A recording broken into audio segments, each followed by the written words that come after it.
ತ್ರೈಲೋಕ್ಯ ಸಂಪದಾಲೇಖ್ಯ ಸಮುಲ್ಲೇಖನ ಬಿತ್ತಗೆ ಸಚ್ಚಿದಾನಂದ ರೂಪಾಯ ಶಿವಾಯ ಬ್ರಹ್ಮಣೇ ನಮಃ. ಸದಾ ಸ್ಮರಣೀಯರಾದ ರೇಣುಕಾದಿ ಪಂಚ ಆಚಾರ್ಯರನ್ನು, ಬಸವಾದಿ ಶಿವಶರಣರನ್ನು, ಹಾನಗಲ್ಲ ಗುರು ಕುಮಾರೇಶನನ್ನು, ಎನ್ನ ಆರಾಧ್ಯ ಗುರುದೈವ ಪಂಚಾಕ್ಷರಪ್ಪಂಗಳವರನ್ನು ಸ್ಮರಣೆ ಮಾಡಿಕೊಂಡು ಗವಿಸಿದ್ದೇಶ್ವರರ ಕರ್ತೃತ್ವ ಶಕ್ತಿಗೆ ಭಕ್ತಿಯ ಪ್ರಣಾಮಗಳನ್ನು ಸಮರ್ಪಿಸಿ, ಆ ಮಹಾಸ್ವಾಮಿಯ ಜಾತ್ರಾ ಮಹೋತ್ಸವದ ಸಮಾರೋಪ ಸಮಾರಂಭ, ಈ ಎಲ್ಲ ಕಾರ್ಯಕ್ರಮಗಳ ಕೇಂದ್ರ ಬಿಂದುಗಳಾಗಿರತಕ್ಕಂತಹ ಶ್ರೀ ಮಣ್ಣಿರಂಜನ ಜಗದ್ಗುರು ಅಭಿನವ ಗವಿಸಿದ್ದೇಶ್ವರ ಮಹಾಸ್ವಾಮಿಗಳವರ ಚರಣಕಮಲಗಳಿಗೆ ಅನಂತ ಭಕ್ತಿಯ ಪ್ರಣಾಮಗಳನ್ನು ಸಮರ್ಪಿಸಿ, ಈ ಸಮಾರೋಪ ಸಮಾರಂಭದ ಸಾನ್ನಿಧ್ಯವನ್ನು ಕರುಣಿಸಿರುವ ಪರಮ ಪೂಜ್ಯ ಶ್ರೀ ಮಣ್ಣಿರಂಜನ ಪ್ರಣವ ಸ್ವರೂಪ ಮಹಾಂತ ಮಹಾಸ್ವಾಮಿಗಳವರಲ್ಲಿ, ಮಹಾಂತ ಪ್ರಭು ಮಹಾಸ್ವಾಮಿಗಳವರಲ್ಲಿ ಭಕ್ತಿಯ ಪ್ರಣಾಮಗಳನ್ನು ಸಮರ್ಪಿಸಿ, ಸಮಾರೋಪದ ನುಡಿಗಳನ್ನು ಆಡಲಿಕ್ಕೆ ಆಗಮಿಸಿರತಕ್ಕಂತಹ ಡಾಕ್ಟರ್ ನಾ ಸೋಮೇಶ್ವರ್ ಅವರಲ್ಲಿ ಕೂಡ ಶರಣಾರ್ಥಿಗಳನ್ನು ಸಮರ್ಪಿಸಿ, ಮುಖ್ಯ ಅತಿಥಿಗಳಾಗಿ ಆಗಮಿಸಿರ್ತಕ್ಕಂತಹ ಶ್ರೀ ಎಚ್ ಜಿ ದತ್ತಾತ್ರೇಯ ಅವರಲ್ಲಿ ಕೂಡ ಶರಣಾರ್ಥಿಗಳನ್ನು ಸಮರ್ಪಿಸಿ, ಈ ವೇದಿಕೆಯಲ್ಲಿ ಇರತಕ್ಕಂಥ ಎಲ್ಲ ಪರಮ ಪೂಜರಲ್ಲಿ ಕೂಡ ಪ್ರಣಾಮಗಳನ್ನು ಸಮರ್ಪಿಸಿ, ಈ ಕಾರ್ಯಕ್ರಮದಲ್ಲಿ ಭಾಗಿಯಾಗಿರತಕ್ಕಂತಹ ಸಮಸ್ತ ಗವಿಸಿದ್ದೇಶ್ವರನ ಸದ್ಭಕ್ತರೇ, ತಾಯಂದಿರೇ, ಮುದ್ದು ಮಕ್ಕಳೇ, ನಿಮ್ಮಂತರಾತ್ಮದ ಪರಶಿವ ಜ್ಯೋತಿಗೆ ಶರಣು ಶರಣಾರ್ಥಿಗಳು. ಈಗಾಗಲೇ ನಾವು 2 ದಿವಸದಿಂದ ಗವಿಸಿದ್ದೇಶ್ವರನ ಒಂದು ಜಾತ್ರಾ ಮಹೋತ್ಸವದಲ್ಲಿ ಭಾಗಿಯಾಗಿ ಮೊನ್ನೆಯ ದಿನ ರಥೋತ್ಸವವನ್ನು ಎಳೆದು, ನಿನ್ನೆ ಭಕ್ತರ ಹಿತಚಿಂತನಾ ಗೋಷ್ಠಿ ಕಾರ್ಯಕ್ರಮದಲ್ಲಿ ಭಾಗಿಯಾಗಿ ಇವತ್ತು ಸಮಾರೋಪ ಸಮಾರಂಭದಲ್ಲಿ ನಾವೆಲ್ಲ ಸೇರಿದ್ದೇವೆ. ಬಹುಶಃ ನಾವೆಲ್ಲ ಉತ್ತರ ಭಾರತದಲ್ಲಿ ಕುಂಭಮೇಳವನ್ನು ನೋಡ್ತೇವೆ, ತ್ರಿವೇಣಿ ಸಂಗಮ ಅಂತ ಕರಿತೇವೆ. ಅಲ್ಲಿ ಯಾಕೆ ತ್ರಿವೇಣಿ ಸಂಗಮ ಅಂತ ಕರಿತೇವೆ ಅಂದರೆ, ಅಲ್ಲಿ ಗಂಗಾ, ಯಮುನಾ ಮತ್ತು ಸರಸ್ವತಿ ನದಿಗಳು 3 ಕೂಡಿರೋದ್ರಿಂದ ತ್ರಿವೇಣಿ ಸಂಗಮ ಅಂತ ನಾವು ಕರಿತೇವೆ. ಆದರೆ ನಮ್ಮ ದಕ್ಷಿಣ ಭಾರತದಲ್ಲಿ ಏನಾದರೂ ಒಂದು ಅಂತಹ ತ್ರಿವೇಣಿ ಸಂಗಮ ಅಂದರೆ ಇಲ್ಲಿ ಜ್ಞಾನ ಮತ್ತು ಅನ್ನದಾಸೋಹ, ಅದರ ಜೊತೆಗೆ ಎಲ್ಲ ಭಕ್ತರ ಭಕ್ತಿಯ ಸಂಗಮ, ಅದು ಎಲ್ಲಾದರೂ ನಡೀತಿದ್ರೆ ಅದು ಕೊಪ್ಪಳದ ಜಾತ್ರಾ ಮಹೋತ್ಸವದಲ್ಲಿ ಎನ್ನುವಂತಹದ್ದು. ಎಷ್ಟು ಜನಸಾಗರ, ನಾವೆಲ್ಲ ಹೋಗ್ತೇವೆ ತ್ರಿವೇಣಿ ಸಂಗಮಕ್ಕೆ ಹೋಗಿ ಅಲ್ಲಿ ಮುಳುಗಿ ಸ್ನಾನವನ್ನು ಮಾಡಿ ಬಂದರೆ ನಮ್ಮೆಲ್ಲ ಪಾಪ ದೂರ ಆಗುತ್ತನ್ನುವಂಥದ್ದು ನಮ್ಮೆಲ್ಲರ ಒಂದು ಆಸೆ. ಆದರೆ ಸುಭಾಷಿತಕಾರ ಒಂದು ಒಳ್ಳೆಯ ಮಾತನ್ನು ಹೇಳ್ತಾನೆ, ಗಂಗಾ ಪಾಪಂ ಶಶಿತಾಪಂ ದೈನ್ಯಂ ಕಲ್ಪತರುಸ್ತತ. ಗಂಗಾ ಪಾಪಂ ಶಶಿತಾಪಂ ದೈನ್ಯಂ ಕಲ್ಪತರುಸ್ತತ. ಪಾಪಂ ತಾಪಂಚ ದೈನ್ಯಂಚ ಹಂತಿಂ ಸಾಧು ಸಂತಿ ಸಮಾಗಮ ಅಂತ. ನಾವು ಕಾಶಿಗೆ ಎಲ್ಲರೂ ಹೋಗ್ತೇವೆ. ಯಾಕೆ ಹೋಗ್ತೇವೆ ಅಂದರೆ ಗಂಗೆಯಲ್ಲಿ ಒಂದು ಸರಿ ಮುಳುಗಿದ್ರೆ ಸಾಕು, ನಮ್ಮ ಪಾಪವೆಲ್ಲ ದೂರ ಆಗುತ್ತನ್ನುವಂತಹ ಉದ್ದೇಶದಿಂದ. ಆದರೆ ಗಂಗೆಗೆ ಪಾಪವನ್ನು ಕಳೆಯುವುದು ಮಾತ್ರ ಗೊತ್ತು.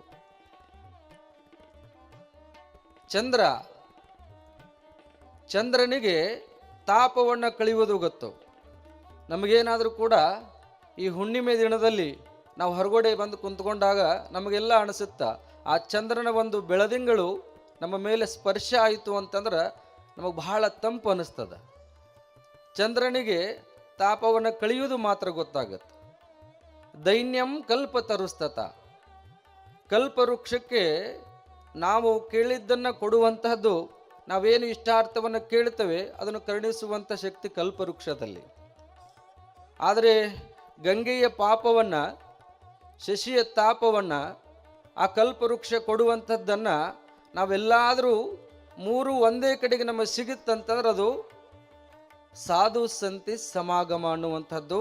ಬಹುಶಃ ಅದು ಎಲ್ಲಿ ಸಿಗುತ್ತಂದ್ರೆ ಕೊಪ್ಪಳ ಗವಿಸಿದ್ದೇಶ್ವರ ಮಹಾಸ್ವಾಮಿಯ ಜಾತ್ರಾ ಮಹೋತ್ಸವದ ಸಮಾರೋಪ ಸಮಾರಂಭದಲ್ಲಿ ಬಂದಂತಹ ಎಲ್ಲ ಪರಮ ಪೂಜ್ಯರ ನುಡಿಗಳನ್ನು ನಾವೆಲ್ಲ ಕೇಳಿದ್ವಿ ಅಂದ್ರೆ ಆ ಮೂರು ಕೂಡ ಒಂದೇ ಸ್ಥಳದಲ್ಲಿ ಸಿಗುವಂತಹ ಜಾಗ ಯಾವುದಾದ್ರೂ ಇದ್ರೆ ಅದು ಕೊಪ್ಪಳದ ಜಾತ್ರಾ ಮಹೋತ್ಸವ ಅನ್ನುವಂಥದ್ದು. ಎಷ್ಟು ಹಲವಾರು ಜನ ಪರಮ ಪೂಜ್ಯರು ಇಲ್ಲಿ ದಯಮಾಡಿಸಿ ತಮ್ಮೆಲ್ಲರಿಗೂ ಕೂಡ ಆಶೀರ್ವಚನ ನುಡಿಗಳನ್ನು ನುಡಿಯುವಂಥದ್ದು. ಅದನ್ನೆಲ್ಲ ಕೇಳಿ ನಮ್ಮ ಪಾಪವನ್ನು ತಾಪವನ್ನು ಎಲ್ಲ ಕೇಳಿದವರ ಅದು ಎಲ್ಲಿ ಸಿಗುತ್ತಂದ್ರೆ ಅದು ಗವಿಸಿದ್ದೇಶ್ವರ ಜಾತ್ರಾ ಮಹೋತ್ಸವದಲ್ಲಿ. ಯಾಕೆ ಅಂತಂದ್ರೆ ಗುರುವಿನಲ್ಲಿ ಅಂಥ ಶಕ್ತಿ ಇದೆ ಅನ್ನುವಂಥದ್ದು. ನೀವು 3 ದಿನದಿಂದ ವೇದಿಕೆಯಲ್ಲಿ ಎಲ್ಲ ಪೂಜ್ಯರ ನುಡಿಗಳನ್ನು ಕೇಳಿದಿರಿ. ಎಲ್ಲರೂ ಕೂಡ ಒಂದು ಮಾತನ್ನು ಹೇಳಿದ್ದಾರೆ. ಅಭಿನವ ಗವಿಸಿದ್ದೇಶ್ವರ ಮಹಾಪೂಜ್ಯರು ಯಾವಾಗಲೂ ಕೂಡ ಸಮಾಜಮುಖಿಯಾಗಿ ಕೆಲಸವನ್ನು ಮಾಡ್ತಾರೆ, ಸಮಾಜದಲ್ಲಿರತಕ್ಕಂತಹ ಕುಂದುಕೊರತೆಯನ್ನು ನೀಗಿಸ್ತಾರೆ. ಅಂತಹ ಪರಮ ಪೂಜ್ಯರು ಸಿಕ್ಕಿದ್ದು ನಿಮ್ಮೆಲ್ಲರ ಪುಣ್ಯ ಅನ್ನುವಂಥದ್ದನ್ನು ನಾವೆಲ್ಲ ಕೇಳ್ತಾ ಬಂದಿದ್ದೇವೆ. ಒಂದು ಮಾತು ಬರ್ತದೆ ಹಿಂದಿಯಲ್ಲಿ,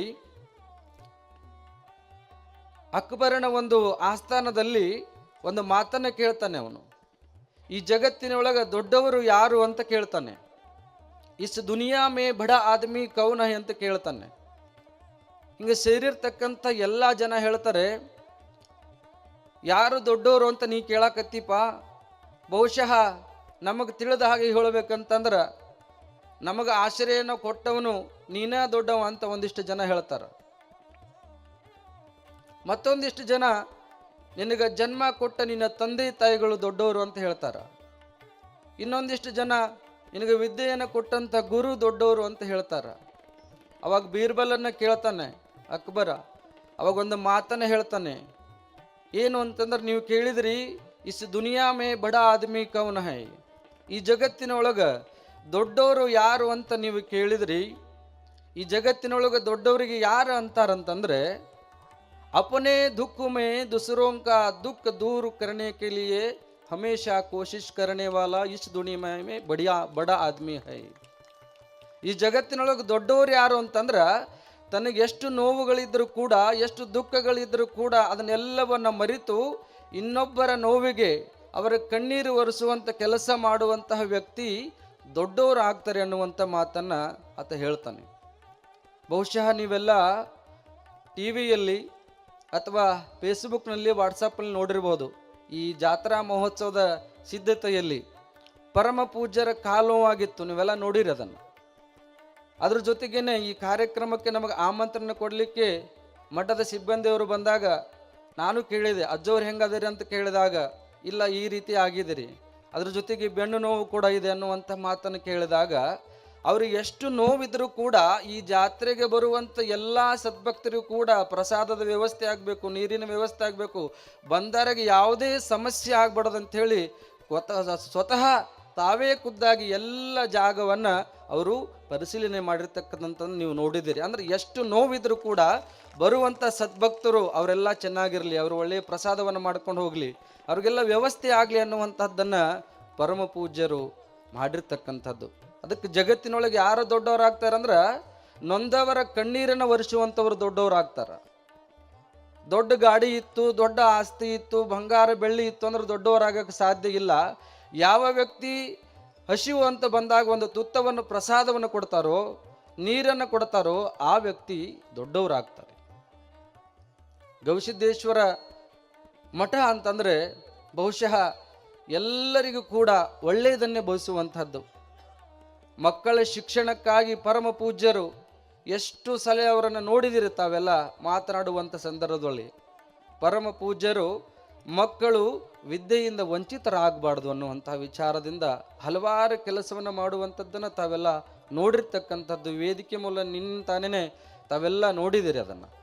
ಆ ಮಕ್ಕಳಿಗಾಗಿ ಒಂದು ಶಾಲೆಯನ್ನು, ಹಾಸ್ಟೆಲನ್ನು, ಅವ್ರಿಗೆ ಊಟ ವಸತಿ ಎಲ್ಲವನ್ನು ಕಲ್ಪಿಸುವಂತಹ ಕೆಲಸವನ್ನು ಪರಮ ಪೂಜ್ಯರು ಮಾಡ್ತಾ ಇದ್ದಾರೆ. ಅಂತಹ ಪರಮ ಪೂಜ್ಯರು ಇವತ್ತು ಈ ವೇದಿಕೆಯಲ್ಲಿ ನಮಗೂ ಕೂಡ ಒಂದಿಷ್ಟು ಅವಕಾಶವನ್ನು ಕೊಟ್ಟು ಮಾತನಾಡಲಿಕ್ಕೆ ಅವಕಾಶವನ್ನು ಕರುಣಿಸಿರ್ತಕ್ಕಂತಹ ಪರಮ ಪೂಜ್ಯರಿಗೆ ಮತ್ತೊಮ್ಮೆ ಭಕ್ತಿಯ ಪ್ರಣಾಮಗಳನ್ನು ಸಮರ್ಪಿಸಿ ಇಲ್ಲಿ ಸೇರಿರ್ತಕ್ಕಂತಹ ಎಲ್ಲ ಜನ ಬಹುಶಃ ನಮ್ಮ ಗಾನಯೋಗಿ ಪಂಡಿತ್ ಪುಟ್ಟರಾಜ ಕವಿಗವಾಳರು ಹೇಳಿದ ಹಾಗೆ ಭಕ್ತರಿಗಿಂತ ದೊಡ್ಡವರು ಯಾರಿಲ್ಲ ಅನ್ನುವಂಥದ್ದನ್ನು ಮದ್ಭಕ್ತ ಮಮಾದಿಕ ಅಂತ ಹೇಳಿ ಕೃಷ್ಣ ಪರಮಾತ್ಮ ಕೂಡ ಹೇಳಿದಾನೆ. ಪುಟ್ಟಯ್ಯಜ್ಜರು ಕೂಡ ತಮ್ಮ ವಚನದಲ್ಲಿ ಹೇಳ್ತಾರೆ ಏನಂತಂದ್ರೆ, ಗುರುವಿಗೆ ತನುವನ್ನು, ಲಿಂಗಕ್ಕೆ ಮನವನ್ನು, ಜಂಗಮಕ್ಕೆ ದನವ ಕೊಟ್ಟು ನಿಶ್ಚಿಂತನಾಗಿರುವ ಭಕ್ತನೇ ಮಹಾದೇವನಯ್ಯ ಅನ್ನುವ ಹಾಗೆ ಎಲ್ಲ ಸದ್ಭಕ್ತರು ಸೇರಿಕೊಂಡು ಅಭಿನವ ಗವಿಸಿದ್ದೇಶ್ವರ ಮಹಾಸ್ವಾಮಿಗಳವರು ಮಾಡುವಂಥ ಕೆಲಸಕ್ಕೆ ತಮ್ಮದೇ ಆದಂಥ ಭಕ್ತಿ ಸೇವೆಯನ್ನು ಸದಾವಕಾಲ ಸಲ್ಲಿಸುವರು ಅಂತಂದರೆ ಅದು ಸದ್ಭಕ್ತರು ಅನ್ನುವಂಥದ್ದು.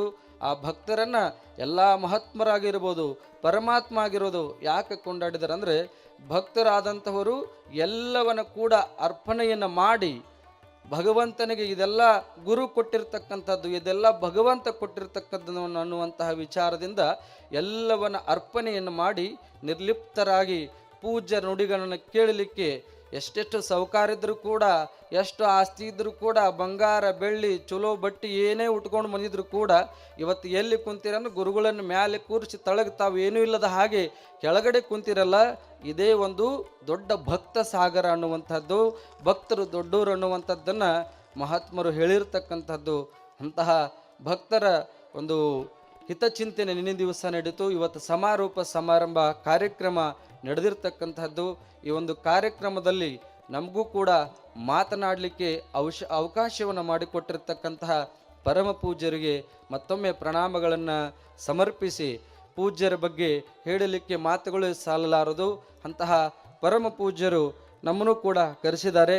ಮಣ್ಣಿನ ತಾನೇ ನಮ್ಮ ಪರಮ ಪೂಜ್ಯರ ಅಂದರೆ ಅಡ್ನೂರಿನ ಪರಮ ಪೂಜ್ಯರ ಲಿಂಗೈಕ್ಯ ಪಂಡಿತ ಪುಟ್ಟರಾಜ ಕವಿಗವಾಯಿಗಳವರಾಗಿರ್ತಕ್ಕಂತಹ ಕ್ರಿಯಾಮೂರ್ತಿಗಳು ನಮ್ಮ ಅಡ್ನೂರು ಅಜ್ಜವರು 45 ವರ್ಷಗಳ ಕಾಲ ಅವರ ಕ್ರಿಯಾಮೂರ್ತಿಗಳಾಗಿದ್ದರು. ಪುಟ್ಟಯ್ಯಜ್ಜವರು ಎಲ್ಲಿ ಹೋದರೂ ಕೂಡ ನಮ್ಮ ಪರಮ ಪೂಜ್ಯರನ್ನು ಕರ್ಕೊಂಡು ಹೋಗುವಂಥದ್ದು. ಅವರ ಸ್ನಾನ ಪೂಜೆ ಪ್ರಾರಂಭ ಆಗಬೇಕಾದ್ರೆ ನಮ್ಮ ಪರಮ ಪೂಜ್ಯರಿಂದ ಭಸ್ಮವನ್ನು ಶುದ್ಧ ಮಾಡಿಸಿಕೊಂಡು ನಂತರ ಪ್ರಸಾದ ಮಾಡುವ ಕಾಲಕ್ಕೆ ಪಾದೋದಕವನ್ನು ತೆಗೆದುಕೊಂಡು ಪ್ರಸಾದ ಮಾಡ್ತಿದ್ರು. ಅಂತಹ ನಮ್ಮ ಪರಮ ಪೂಜ್ಯರ ಒಂದು ಶಿಲಾಮಠದ ಲೋಕಾರ್ಪಣೆ ನಿಮಿತ್ತವಾಗಿ ನಾವು ಪೂಜ್ಯರಿಗೆ ಆಮಂತ್ರಣವನ್ನು ನೀಡಲಿಕ್ಕೆ ಬಂದಾಗ ಪರಮ ಪೂಜ್ಯರು ಬರ್ತೀವಂತ ಹೇಳಿದರು. ಎಷ್ಟು ಸರಳತೆ ಅಂತಂದ್ರೆ ಪರಮ ಪೂಜ್ಯರಲ್ಲಿ, ತಾವು ಯಾವಾಗ ದಯ ಮಾಡಿಸ್ತೀರಿ ಬುದ್ರಿ ತಾವು ಹೇಳ್ರಿ, ಆ ಒಂದು ದಿನ ಪತ್ರಿಕೆಯಲ್ಲಿ ತಮ್ಮ ಹೆಸರು ಹಾಕ್ತೀವಿ ಅಂದಾಗ ಯಾವ ಹೆಸರು ಬೇಡ ಏನೂ ಬೇಡ, ನಾನು ಬರ್ತೀನಿ ಅನ್ನುವಂಥ ಮಾತನ್ನು ಹೇಳಿ ಪರಮ ಪೂಜ್ಯರು ನಮ್ಮ ಶಿಲಾಮಠದ ಲೋಕಾರ್ಪಣೆ ಕಾರ್ಯಕ್ರಮದಲ್ಲಿ ಒಂದು ದಿನ ದಯಮಾಡಿಸಿ ಅಲ್ಲಿ ಬಂದಂಥ ಎಲ್ಲ ಸದ್ಭಕ್ತರಿಗೂ ಕೂಡ ಆಶೀರ್ವಚನವನ್ನು ನೀಡುವಂಥ ಸಂದರ್ಭದಲ್ಲಿ ಒಂದು ಮಾತನ್ನು ಹೇಳಿದರು. ಇಲ್ಲೇ ಕೊಪ್ಪಳ ಜಿಲ್ಲೆಯಲ್ಲಿ ಇರ್ತಕ್ಕಂಥದ್ದು ಕುಕ್ನೂರು ತಾಲೂಕಿನ ರಾಜೂರ ಗ್ರಾಮದಲ್ಲಿ ಶಿಲಾಮಠವನ್ನು ನೋಡಿ ಪರಮ ಪೂಜ್ಯರು ಒಂದು ಮಾತನ್ನು ಹೇಳಿದರು.